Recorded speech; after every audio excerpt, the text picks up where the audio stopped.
నేపథ్యంలో ఆదిలాబాద్ జిల్లాలో బీజేపీ ఆధ్వర్యంలో రోడ్ షో కార్యక్రమం నిర్వహించారు। ఈ కార్యక్రమంలో ఎమ్మెల్యే పాయల్ శంకర్, ఎంపీ అభ్యర్థి నగేష్ పాల్గొన్నారు।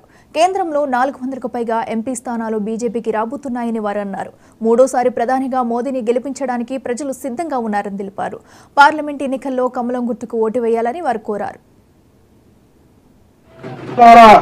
ఒక్కసారి ఆలోచించాలా, మాటకు కట్టుబడి విలువలతో కూడినటువంటి పార్టీ భారతీయ జనతా పార్టీ।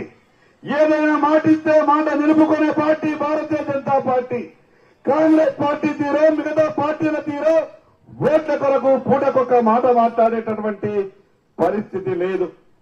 మొన్న ఇప్పటి వరకు ఎవరు కూడా ఎందరో మంది ఈ ఆదిలాబాద్ నుంచి ఎమ్మెల్యేగా ఎన్నికైనలో నేను మొట్టమొదలుగా అసెంబ్లీలో అడుగు పెట్టంటే నా నోటి నుంచి మొదటి మాట మాట్లాడే అవకాశం వచ్చంటే జైనత్ లక్ష్మీనారాయణ స్వామి గురించి మాట్లాడినా ఇంకొక మాట మాట్లాడలేదు।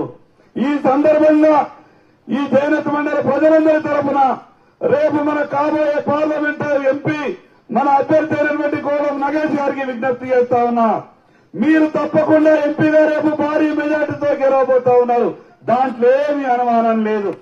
మీరు ఎంపీగా గెలిచిన తర్వాత లక్ష్మీనారాయణ స్వామి టెంపుల్ ని కేంద్ర ప్రభుత్వంలో ప్రసాద్ అనే పథకంలో పెట్టి 2 కోట్ల రూపాయలతో ఇక్కడ అభివృద్ధి కార్యక్రమాలు చేసే బాధ్యత మీరు తీసుకోవాల్సిందిగా ఈ సందర్భంగా మీకు విజ్ఞప్తి చేస్తా ఉన్నాను।